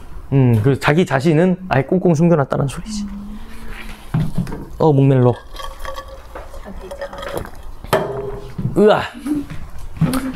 그래서 그 한쪽에는 개인이 맨 앞쪽에 집단 무의식이 순서대로 자리 잡고 있다고 보았다. 뭐 이건 그림 보면 아는 거고. 자, 이거 봐야지. 의식이란 건 뭐다? 인간이 직접 인식할 수 있는 영역이다. 이거는 누구랑 똑같아? 프로이트. 프로이트랑 똑같네. 의식은 다 직접 하는 거다. 근데 여기에 누가 존재해요? 자아가 존재. 자아는 누구예요? 자아는 의식을 지배하는 동시에 무의식과 교류하며 이를 조정하는 역할을 한다. 으아. 정리를 해봅시다. 자, 그래서 자, 의식은 뭐다? 인간이 인식할 수 있는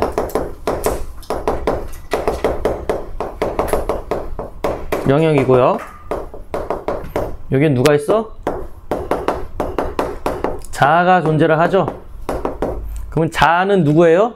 자아는 의식을 지배하고 뭐도 한다? 무의식과 교류하며 조정.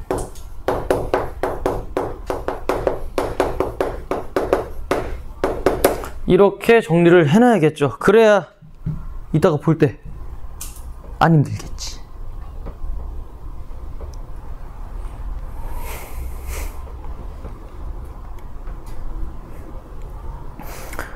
모의고사 할 때도 아니면 이제 시험 끝나고 비문학 풀 때도 이렇게 하세요. 너네 알겠죠? 정리하면서 해야 돼. 연습해야 돼요. 네. 그 다음에는 뭐랍니까? 개인 무의식을 또 정리를 해봅시다. 첫 번째 뭐야? 개인 무의식은 의식에 의해 배제된 생각이나 감정 기억들이 하는 생각이나 얘네가 존재하는 영역이고요. 여기는 누가 있어요? 섀도우가 있죠. 이곳에 존재하는 그림자는 자아에 의해 억압된 또 하나의 나래요. 이게 뭔 개소리인가? 일단 쓰자. 마음에 들진 않지만 개인 무의식은 뭐다? 그림.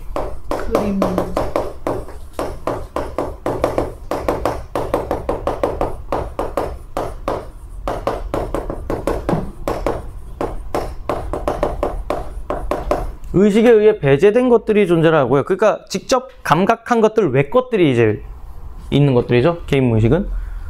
여기서는 뭐가 있어요? 그림자가 존재합니다. 근데 이 그림자는 뭐다? 보완하여. 자아에 의해 억압됐대요. 살짝 프로이트의 뭐랑 비슷해? 원초와랑 비슷하겠네요. 자아에 의해서 원초와를 계속 눌러주니까.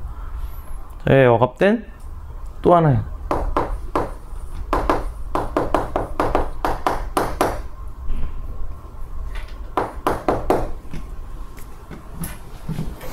으아.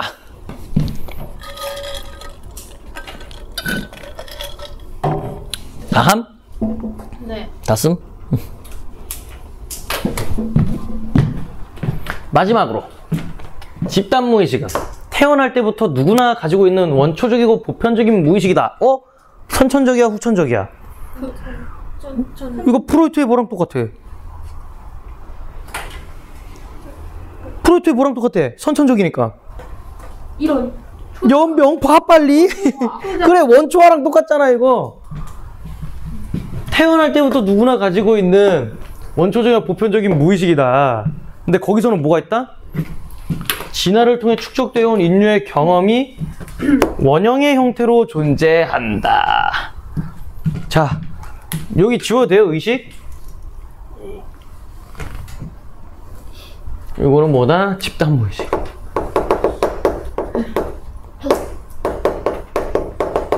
자, 집단 무의식.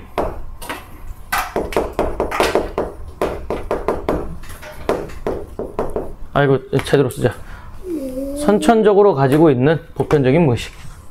이렇게 쓰면 되죠.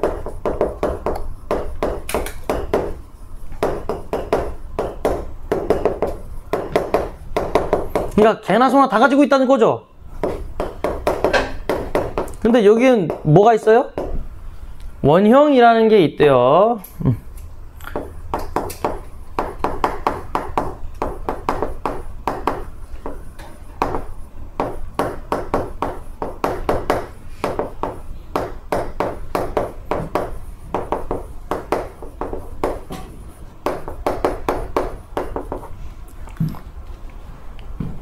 근데 봐봐, 가령 어두운 상황에서 누구나 공포심을 느끼는 것이 원형에 해당한다. 즉 원형은 어떻다? 누구나 다 똑같다라는 거죠.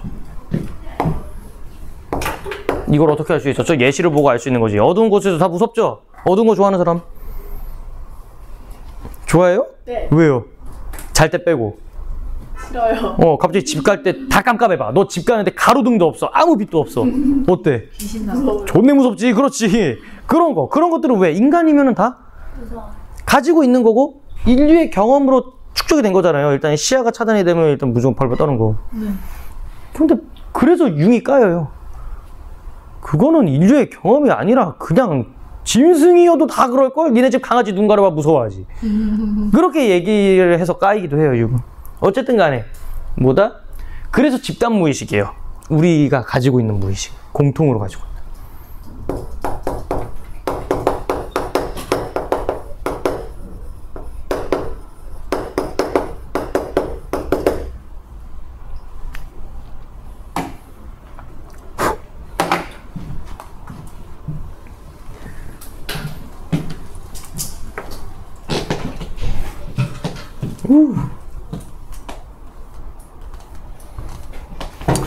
그럼 얘는 또 뭐라고 하나 보자. 그래서 융에 따르면 뭐라 해? 집단 무의식의 가장 안쪽에는 누가 있어요? 자기가 존재한대요. 이는 정신세계에 내재하는 개인의 근원적인 모습이다. 자기는 뭐다?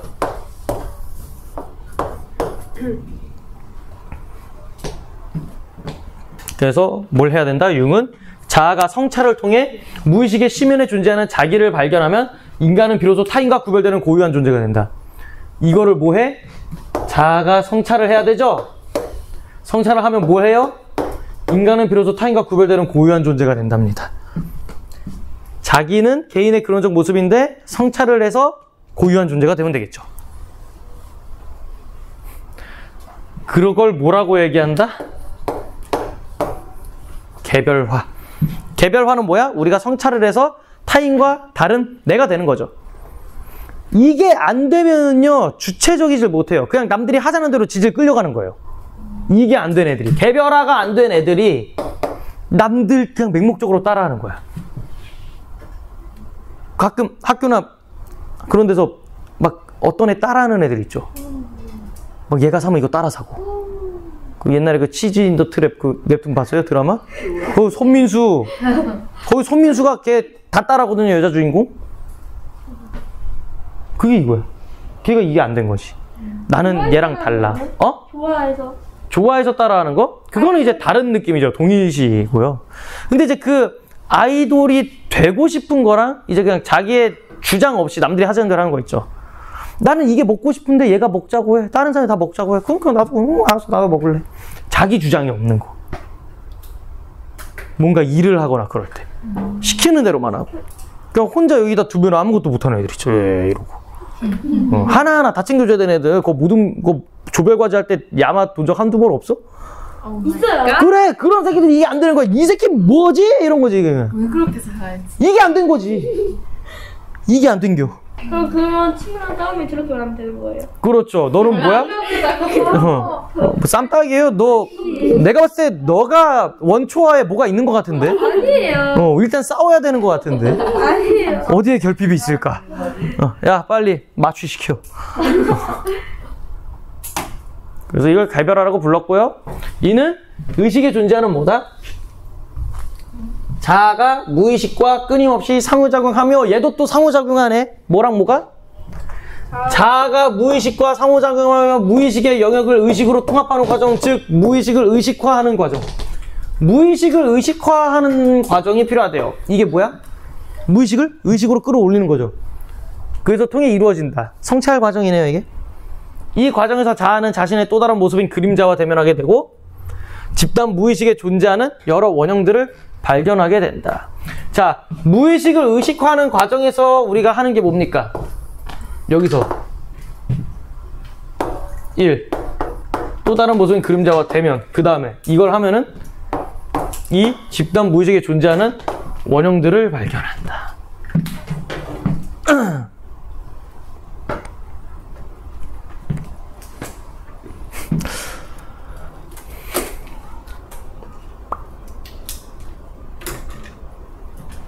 그래서 다음 거는 뭐 별거 없어요?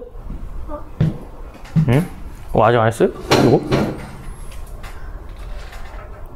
별거 없어? 이거 빨리 하고. 야, 아직 9시도 안 됐어. 행복해. 됐나요? 예. 그래서 결국 자아가 무의식의 심연에 존재하는 자기를 찾아가는 과정이 아까 뭐였어요? 자아가 무의식에 있는 자기를 찾아가는 과정?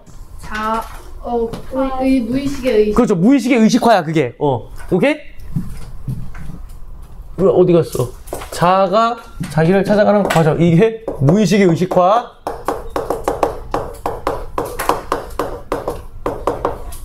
이걸 통해 자아와 그림자 여러 원형들이 대립해서 벗어나 하나의 정신으로 통합되면서 정신적 균형을 이루는 과정이다. 그렇게 하면서 자신의 정체성을 찾게 된다. 아까 그게 뭐였어? 자신의 정체성 찾는 거? 무슨 화? 개별화. 그렇죠. 개별화입니다. 그것도 빨리 풀어보세요. 야, 이거 그렇게 문제가 많냐? 33번까지 있네. 네. 풀어봐. 안 풀어볼 순 없지. 자, 이 버킹 스마트폰. 와. 자, 맑고 화창한 날 밖에서 스마트폰 화면이 안 보이는 경험이 있죠? 예. 왜? 햇빛이 졸라 세면은 안 보여 하고 밝기를 올리면 되잖아요. 네. 그거에 관한 이야기입니다. 그러면 하나도 이해 못해. 보자. 이는 화면에 반사된 햇빛이 화면에서 나오는 빛과 많이 혼재될수록 야외 시인성이 저하되기 때문이에요. 이제 너네가 아는 척을 이렇게 하면 됩니다. 여름에 사진 찍어주려 하는데 유튜브를 보다가 친구랑 같이 왜 이렇게 안 보여? 이러면 뭐라 하면 돼요? 밝기. 그거는 야외 시인성이 저하되었기 때문이야 라고 얘기하면 돼요. 친구 하나 잃겠죠 그러면? 그래서 야외 시인성이라 뭐래요? 야외에서 시, 볼 시자. 인은 뭐야? 인식하는 거. 볼 수 있는 거. 야외에서 볼 수 있는 거는 빛이 밝은 야외에서 대상을 명확하게 인식할 수 있는 성질이래요. 그래서 야외 시인성이 좋으면 밖에서 잘 보인다, 안 보인다? 안 보인다. 잘 보인다. 야외 시인성이란 인식할 수 있는 거라니까요? 안 보인다고요? 잘 보인다. 눈을 팍, 씨. 잘 보인다. 야외 시인성이 좋으면 잘 보인다는 소리예요. 빛이. 그렇다면 스마트폰에는 야외 시인성 개선을 위해 어떠한 기술이 적용되어 있는가? 제일 좋은 거는 뭐예요? 그냥 핸드폰의 밝기를 미친 듯이 올려버리면 됩니다. 근데 그것도 해도 안 보이잖아요? 아니요, 보이죠? 미친 듯이 올리면 보여. 근데 햇빛이 너무 세면 안 보이죠? 그러니까 핸드폰의 빛보다 누가 더 세면? 햇빛이 더 세면 안 보여. 그렇죠. 그래서 햇빛을 가린 거잖아. 그거 얘기할 거예요. 스마트폰 화면에 명암비가 높으면 우리는 화면에 표현된 이미지를 선명하다고 인식한다. 즉, 명암비가 높으면 선명하다고 인식한다. 그럼 이제 우린 뭐야? 명암비가 뭔데? 명암비는 밝은 색과 어두운 색을 화면이 얼마나 잘 표현하는지를 나타내는 수치래요. 그래서 명암비 모르는 사람은 그냥 이거 이렇게 해서 읽으시고요. 색을 표현할 때 휘도를 검은색을 표현할 때 휘도로 나눈 값이래요. 그럼 휘도는 또 뭐예요? 휘도는 화면 안에서 나오는 빛이 사람의 눈에 얼마나 들어오는지를 나타내는 양이래요. 즉, 휘도가 흰색 휘도가 높다라는 소리는 흰색이 우리 눈에 어떻게 된다? 잘 보인다. 들어온다. 그럼 휘도가 낮다라는 건 그 색깔이 우리에게 잘 안 보인다라는 거예요. 그럼 명암비가 제일 뚜렷하려면 뭐가 제일 좋은지 아세요? 흰색 휘도는 어때야 돼요? 높고 검은색 휘도는 낮아야죠. 왜? 검은색 휘도가 높다는 소리는 뭐예요? 쉽게 보인다. 깜깜하다. 검은색 휘도가 높으면요, 그거 병신입니다. 검은색은 애초에 빛이 없는 빛이잖아요. 검은빛. 검은빛은 안 들어와야 정상이에요. 있을 수 없는. 그렇죠. 검은색 휘도가 높다라는 건 이게 뭐야? 이게 뭔가 이상한 거야. 수치가.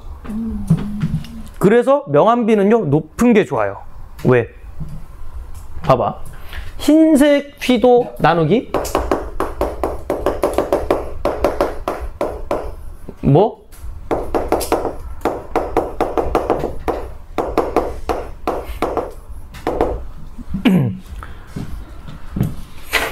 이게 뭐다? 명암비다. 즉, 명암비가 높아야 흰색 휘도가 높은 거고, 명암비가 높으면 뭐다? 우리는 선명하다고 인식을 하는 거죠. 그래서 명암비는 닥치고 높아야 돼요. 즉, 흰색 휘도는 무조건 높고 검은색 휘도는 최대한 낮은 게 좋은 거죠. 여기까지 이해돼요? 네. 그래서 이제 여기 예시를 준 거예요.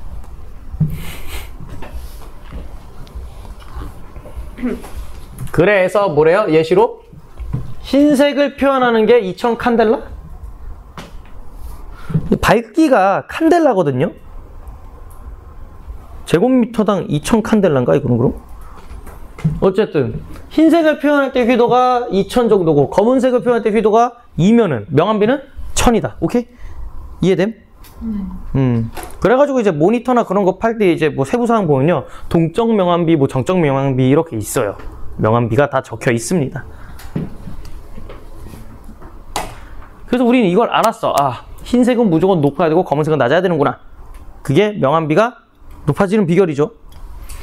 그래서 명암비는 휘도를 측정하는 환경에 따라 암실 명암비냐 명실 명암비로 구분된다. 자, 그냥 우리가 글자를 딱 봐도 암실 명암비는 어디서의 명암비일까요?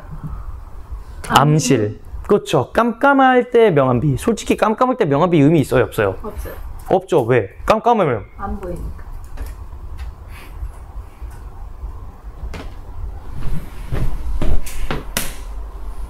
아, 됐죠? 네. 예. 어때요? 명암비가 높아요. 끝. 맞아요. 자, 우리가 핸드폰 액정이야 이거. 핸드폰 액정을 사야 돼. 명실 명암비는 존나 높은데 암실 명암비는 높아요. 네. 근데 명실 명암비는 낮아요. 그거 살 거야? 아니요? 왜? 깜깜하면 잘 무조건 잘 보여. 네. 근데 키면 아씨 뭐 진짜야 이거 봐봐. 앞에 봐봐 잘 보이잖아. 그냥 카메라에서 보면 방에 휴대폰. 그래, 그거 밝기 최초로 낮춰도 잘 보이잖아. 아. 그러니까 암실 명암비는 쓸 데 있어, 없어? 없어요. 중요한 건 뭐야? 명시. 그래, 명실, 밝은 거. 봐봐. 암실 명암비는 햇빛과 같은 외부광 없이 화면에서 나오는 빛만 인식할 수 있는 조건에서 한 거야. 이게 높아봤자 쓸모가 있냐, 없냐? 암실 백낮스러워. 너 핸드폰 그러면 집에서만 이렇게 깜깜한 데서만 쓸 거냐고. 뭐가 높아야 돼? 명시면. 그렇죠. 명실 명암비는 외부광이 존재하는 조건에서 명암비를 의미한다. 그래서 스마트폰의 야외 시인성 높이기 위해서는 명실 명암비를 높여야 된다. 됐음? 왜? 햇빛이 있는 곳에서 우리가 핸드폰을 쓰지 뭐 깜깜한 데서 쓰진 않을 거 아니에요. 그러니까 우리가 중요하게 봐야 될 건 명실 명암비라는 거죠. 발음 졸라 어렵네. 그렇죠. 다 필요 없던 거야. 여기 이만큼 있는 지문에서요. 다 꺼지시고 얘만 필요했던 거야. 그래서 그럼 이 명실 명암비 어떻게 높일 겁니까? 이를 위해 화면에서 표현할 때 뭐야? 화면에서 흰색을 표현할 때 휘도를 높이는 방법과 검은색을 표현할 때 휘도를 낮추는 방법을 사용할 수 있다. 이거 우리 이미 아는 거, 모르는 거? 아는 거. 이미 알잖아. 명암비 높이는 방법 아니야, 이거? 아까 우리가 썼던 거잖아. 예. 그래서 이것도 그냥 넘기면 돼? 넘기면 돼. 그런데 나오면 띠껍죠, 이제 비문학에서. 그런데 스마트폰에 흔히 사용되는 OLED는 흰색을 표현할 때 휘도를 높이는 데 한계가 있답니다. 그러면 어느 걸 해야 돼요, 우리는? 흰색을 높이는 방법에 한계가 있으니까 그러면 우리는 명암비를 높여야 되는데 흰색을 높이는 데 한계가 있대요. 그러면 그 다음 거는 뭘 해야 돼요? 검정색을 낮. 검정색을 낮추는 방법밖에는 없죠. 그래서 OLED는 화면 내부에 있는 기판에서 빛을 내는 소자로 빨간, 초록, 파란색 빛을 조합하여 다양색을 구현한다. 이렇게 OLED가 색을 표현할 때 출력되는 빛의 세기를 높이면 해당 색의 휘도가 높아진다. 그러나 강한 색의 빛을 출력할수록 LED 수명이 단축된다. 이 한계는 뭐다? 강한 색의 빛을 출력할수록 OLED 수명이 단축된다.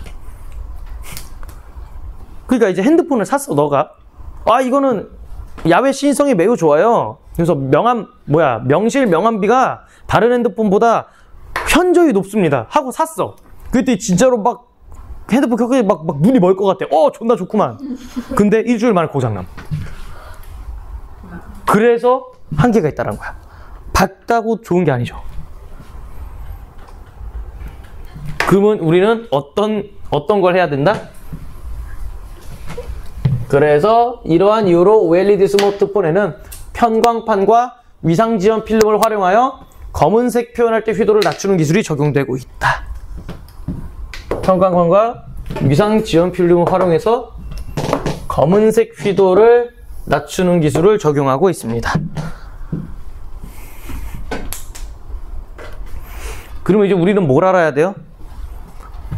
버킹 편광판과 위상지연 필름을 알아야 돼. 자, 봐도 어지럽죠? 역 같아요. 과학지문, 기술지문 이런 게 어려워. 이 그림을 박아줘도 그림이 뭔지를 알기가 되게 어렵단 말이야. 그림은 OLED 스마트폰에 적용된 편광판의 원리를 나타낸 것이래요. 일반적으로 빛은 진행하는 방향의 수직인 모든 방향으로 진동하며 나아간다. 수직으로도 움직인대요. 자, 빛을 이렇게 앞으로 쏴요. 그러면 빛은 수직으로 이동하니까 어떻게? 이렇게 쏘니까? 앞으로 가요. 반사예요, 반사. 아니지. 수직. 네. 수직. 이렇게 움직인다는 거야. 빛이. 막 왔다라 막 한다는 거야. 왜요? 얘가 그렇대잖아. 얘가 그렇대. 진동으로 나아간다. 그래서 빛이 편광판을 통과하면 편광판의 투과축과 평행한 방향으로 진동하며 나아가는 선형 편광만 남고, 자, 여기서부터 이제 멘탈 나가죠. 빛을 쏴요. 자, 봐봐. 빛을 쐈죠. 이렇게 뿅. 그러니까 봐봐. 어때? 빛이에요, 그게? 이게 빛이야. 빛인데, 자, 이렇게 쐈어요. 쏘는데, 자, 나아가는 방향이 수직이죠. 네. 그러면 봐봐. 이게 X축이야. 네. Y축. 요거랑 수직이죠. 요렇게 해도 수직이에요? 요 방향도? 예. 요 방향도 수직이에요? 네. 요 방향도 수직이에요? 네. 여기도 수직이에요? 네. 여기 수직이에요? 네. 왜 도리도리해 임마? 베타 아니에요 거기는? 그거? 그래, 그 Y축, Z축 다. YZ 다. 그러니까 X축, Y축, 그 다음에 Z축. 네. 3차원. 아직 그걸 안 배웠나? 어쨌든 간에, 요렇게 나가잖아. 요로 나가는데, 요 방향도 수직이고, 요 방향도 수직이고, 여기도 다 수직이잖아. 이렇게 뺑 둘러서 360도 둘러가지고. 그거야. 그렇게 따라락 해서 막 나간다고, 빛이. 근데, 뭐야? 투과축이 요렇게 하나만 있으면요. 투과축이 뭐예요? 몰라요. 설명 없어요. 근데 투과라는 단어는 알아요? 투과하다. 통과하다는 거야. 이 투과축을 이렇게 딱 하나 해놓으면요. 평광판에 투과축이 이렇게 그어져 있대요. 그러면 이렇게 많이 진동하다가 뭐만 남는 거야? 이 투과축하고 평행한 애만 남아요. 그러니까 빛이 일부러 빛을 막 하는데 빛을 어떻게 한 거야? 들어오는 빛을 줄인 거죠. 그렇죠. 왜? 외부광을 줄여버린 겁니다. 외부광을 줄인 거야. 그럼 뭐가 좋아? 우리가 스마트폰 볼 때 햇빛이 차단되니까 선명하게. 핸드폰이 더 잘 보이겠죠. 오케이? 여기까지 이해됨? 그래서 선형평광. 이렇게 여기는 외부광이죠. 외부광이 이렇게 하다가 투과축을 하면은 어때? 이 선 하나만 나오죠. 이렇게 돼 있으니까 막 이렇게 생긴 새끼들은 통과 못할 거 아니야. 이렇게 생긴 애는 투과축이랑 똑같은 애만 통과를 해요. 그래가지고 이걸 우리는 선형평광이라고 한답니다. 선형평광만 남았고 투과축의 수직 방향으로 진동하는 빛은 차단된다. 여기까지 이해돼? 다 이해돼? 나머지 다 나가리 됐죠? 이러한 과정에서 평광판을 통과한 빛의 세기는 감소한다. 그러니까 쉽게 생각하면 평광판을 통과하면 빛의 세기는 감소한다예요. 쉽게 얘기하면. 근데 그 원리가 뭐다? 외부광의 여러 각도로 쫙 나오는 빛을 하나만 통과하게 했으니까. 그래서 여기가 그 원리죠. 투과축과 평행한 빛만 통과시켰기 때문이다. 이렇게 생각하면 돼요. 그것도 써줘요? 쓰는 게 나을 것 같아요? 왜 빛의 세기는 감소하는지? 아니요. 빛의 세기는 왜 감소해요? 그러면 너네 뭐라고 얘기하면 돼요? 평광판에 투과축과 평행한 빛만 통과했기 때문. 이 새끼도 뭔가 말을 이러는 거 보니까 그냥 무의식적으로 써. 그럼 평광판에 투과축과 평행한 외부광만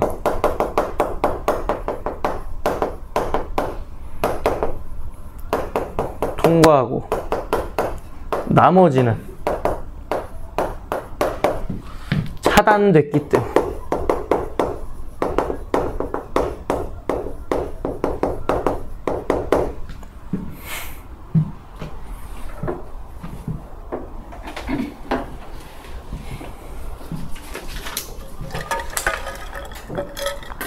되셨나요? 넘겨도 될까요? 네. 아직 다들 살아있죠? 네. 아직 원초화가 자아를 잡아먹지 않았죠? 어우, 쉣.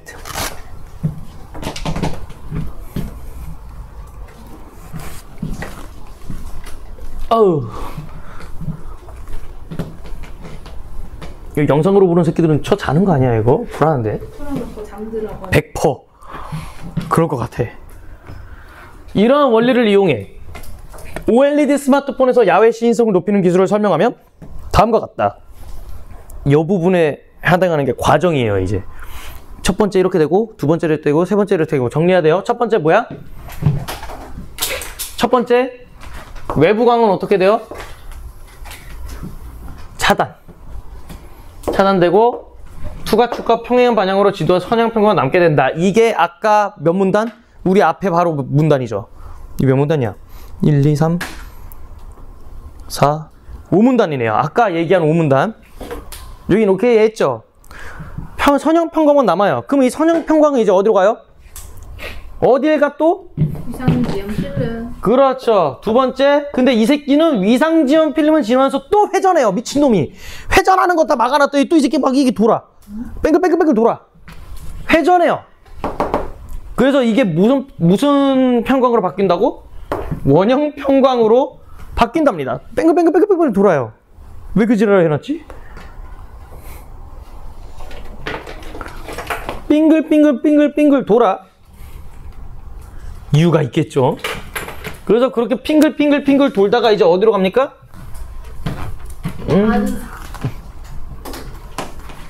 평광은 스마트폰 화면의 내부 기판의 반사. 그러니까 이제 핸드폰을 딱 까면 안에 기판 있잖아. 뒤에 판이 있을 거 아니야.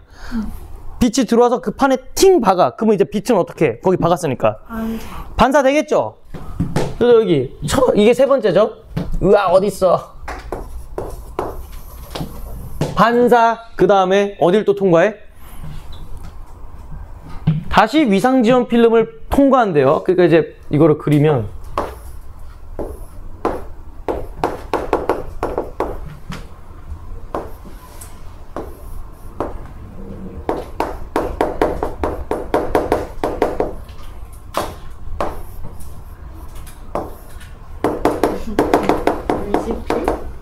위상지원 필름. 자, 맨 처음에 외부광이 어떻게 나요? 외부광이 막 와 이러면서 들어와. 와 이렇게 나와. 와 지랄하게 와. 그럼 딱 들어오면 어떻게 돼요? 하나만 나와요. 이렇게 나와. 다시 도. 그래서 아니지. 그럼 위상지원 필름은 딱 도달하면 어떻게 된다고? 이 선형 뭐지? 선형 평광. 선형 평광이 어떻게 돼요? 선형 평광으로 바뀌는. 아니 위상지원 필름 통과하면 선형 평광 뭘로 바뀐다 했어? 뭘로 바뀐다 했어? 빨리 봐봐. 통과. 그래 통과하면 뭘로 바뀌냐고. 무슨 평광으로. 봐봐. 위상지원 필름을 통과하면 선형 평광으로 바뀌는. 두 번째 거 뭐였어?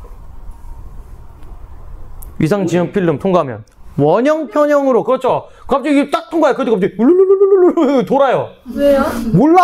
돈대 얘가 그렇게 된대잖아. 나는 이 디스플레이 직원이 아니에요. 나도 너네랑 똑같아. 막 돌아. 그럼 이제 여기 기판이 어떻게 된대요? 퉁 해서 이게 또 뚜두두두두두 돌죠. 그러면서 여기 위상지원 필름 또 통과할 때 어떻게 된대요? 반사된 뒤? 다시. 그렇죠. 다시 위상지원 필름 통과하면 선형 평광으로 바뀌어요. 또 이제 뭐야? 또 이제 여기 바뀌어요. 그런데 이때 선형 평광의 진동 방향은 외부광이 처음 평광판을 통과했을 때 남은 선형 평광의 진동 방향과 수직을 이루게 되죠. 근데 봐봐. 얘가 평광판을요. 이렇게 볼게요. 평광판의 투과축이 아까는 이렇게 돼 있었죠. 그래서 이게 이렇게 됐단 말이야. 근데 이게 팅 반사돼가지고 나올 때는 뭘로 와? 이 모습으로 나오고 있는 거야. 그러면 여기 통과할 수 있어? 없어? 없어요. 그래서 여기서 못 나와요. 그럼 그래서 봐봐. 기판에 반사된 외부광은 화면 밖으로 못 나옵니다. 그래서 결국 외부광이 나왔다가 나올 수 있어? 없어? 못 나와.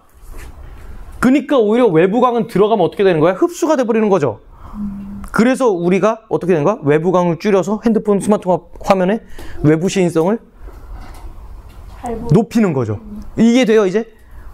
이해돼? 안 되는 사람 손. 진짜 이거 안 되면은 물어봐야 돼. 근데 왜 못 나오면 더 잘 보이는 거예요? 그러니까 우리 눈에 안 들어오는 거지. 태양광이. 근데 이게 못 나오니까 밝기를 높인다고요? 아니죠. 그러니까 우리가 보는 건요. 모든 건 빛이 들어갔다가 나와야 되잖아. 그게 이제 너네가 이 분필을 볼 수 있는 원리가 뭐예요? 반사돼서. 빛이 반사돼서 네 눈에 보이는 거죠. 근데 봐봐. 태양광이 반사돼서 나한테 눈에 들어와 안 들어와? 그러니까 핸드폰 화면만 나한테 들어오는 거지. 그래서 핸드폰 화면만 보이는 거야. 화면만 보이잖아요. 원래 화면만. 아니 이제 햇빛이 세면은 안 보이잖아. 그러니까 봐봐. 이런 식으로 어떻게든 햇빛을 줄이는 거야. 햇빛이 들어갔다가 못 나오게 잡아 먹어버리는 거죠. 우리 눈에 그 빛이 도달하지 못하도록. 오케이? 이해됨? 홍희연 이해됨? 네네. 오케이.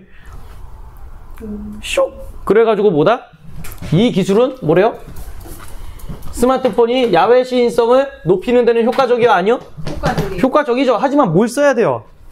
버킹 평광판을 사용할 수밖에 없어서. 이거를 사용할 수밖에 없기 때문에 일정 수준의 명암비를 유지하기 위해서는 OLED가 내는 빛의 세기를 높게 유지해야 한다는 단점이 있다. 왜? 어쨌든 간에 디스플레이에 필름 하나를 낀 거잖아요. 결국에는 뭐야? 디스플레이 품질이 떨어지는 거죠. 왜요? 너 핸드폰에다가 필름 하나 씌워봐. 그러면 어때? 그럼 덜 덜 선명하잖아. 어쨌든 간에 디스플레이에 평광판이라는 걸 박았기 때문에 어떻게 해야 돼? 빛이, 그러니까 이제 이 디스플레이 기판에서도 뭐 하는 거야? 빛을 쏴야 되잖아, 우리한테. 그러면 이 빛도 나와야 될 거 아니야. 평광판이 하나가 있으니까 어쨌든 빛을 핸드폰도 더 세게 쏴야 되는 거죠. 근데 우리가 아까 얘기했죠. OLED의 빛의 세기를 높게 유지하면 무슨 문제가 있다고? 수명이 줄어요. 그러니까 어쩔 수가 없다고요. 외부 시인성을 높이려면 결국에는 빛의 세기를 높여야 돼. 근데 그렇게 되면 외부 수명이 단축돼. 그건 어쩔 수가 없나 봐요. 그리고 외부광이 화면의 외부 표면에 반사되어 나타나는 야외 시인성 저하도 방지해 못해? 못해요. 그러니까 하지만 요게 그래 들어가서 나오는 거 있죠. 그거는 오케이. 근데 햇빛이 유리에 반사돼서 나오는 거는 그건 어떡할 거냐 이거죠. 그러니까 핸드폰에 반사되는 거. 그러니까 기판에 반사되는 건 막아. 그래. 근데 여기서 반사되는 건 어떡할 건데? 유리. 평광판 앞에 이게 디스플레이가 여기 이렇게 유리가 있을 거 아니야. 근데 햇빛이 여기서 반사되는 거는 막냐 못 막냐? 못 막잖냐. 그게 단점이라는 거죠. 화면의 외부 표면에 반사되는 방지하지도 못한다. 그러니까 이게 단점 두 가지죠. 여기서 반사되는 거는 막지를 못한다. 그래서 이거 연구하고 있다 안 한다? 한다. 네, 합니다.